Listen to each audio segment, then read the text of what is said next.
Okay, I present. Sumner and Brooks reconcile their political differences. After experiencing a tenuous relationship strained by slavery, states' rights, and partisanship, Sumner and Brooks reach a compromise as they experience a sexual awakening. Dear God, why? Charles lay in his bed, his body aching all over. He had nearly died, but it felt good somehow, as the pain put a fire in his loins that only an entire brothel could match.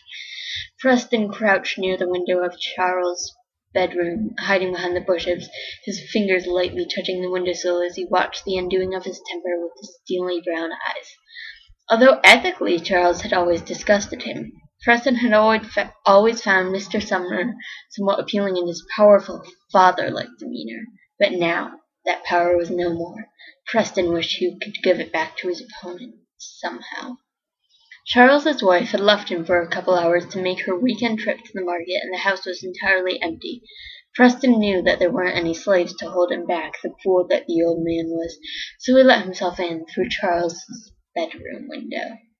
"Mr. Sumner," Preston whispered softly, cowering next to the window, his back pressed against the wall.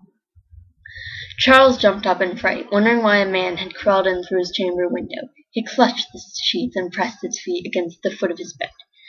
Preston walked up slowly and gazed into the old man's deep chestnut eyes, quavering in fear. "I want to give you your power back, Mr. Sumner." He looked down at the floor and handed him the golden-crested cane that he had beaten the old man up with a few days before. It had been tied back together with a piece of string. "Here you are, Mr. Sumner," he said quietly. Preston pulled down his trousers and exposed his backside. It was muscular and somewhat tan, evidence that he swam quite a bit when he was a young child in the Carolinas. Charles took the cane gently.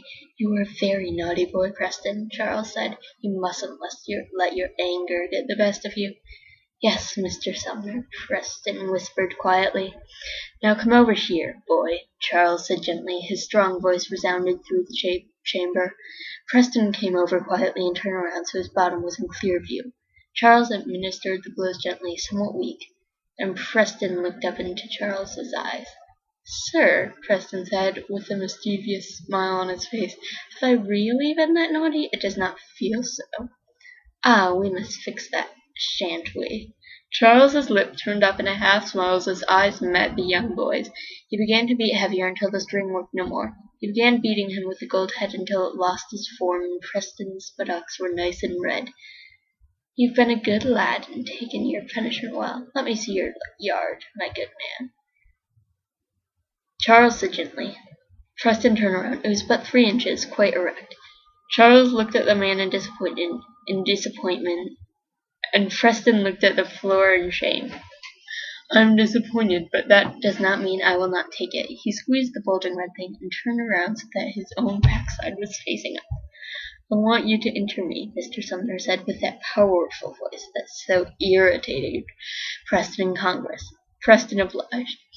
Charles bit the pillow lightly, squeezing the sides of the bed. He gasped with delight as Preston's John Thomas expelled fluid, and his own expelled some as well. Preston pulled his own out and began kissing the fluid coming out of Charles's yard, engulfing the powerful man's 7-incher in his relatively expansive mouth. More and more buttermilk expelled from the man's pipe, and Preston smiled gently. He pulled up the ailing man's trousers and his own, and opened the window prepared to exit. "Don't go," Charles said softly. Preston walked over and caressed Charles's face gently. Charles ran his fingers through Preston's wavy brown hair and smiled gently, pressing his lips against his. "This time next week," Preston said gently, and Charles nodded softly. Preston walked over to the window again, another hickory cane in hand, and pushed his magnificent sweltering derriere over the window sill and fell into the bushes, and Charles smiled gently, anticipating the pleasure to come.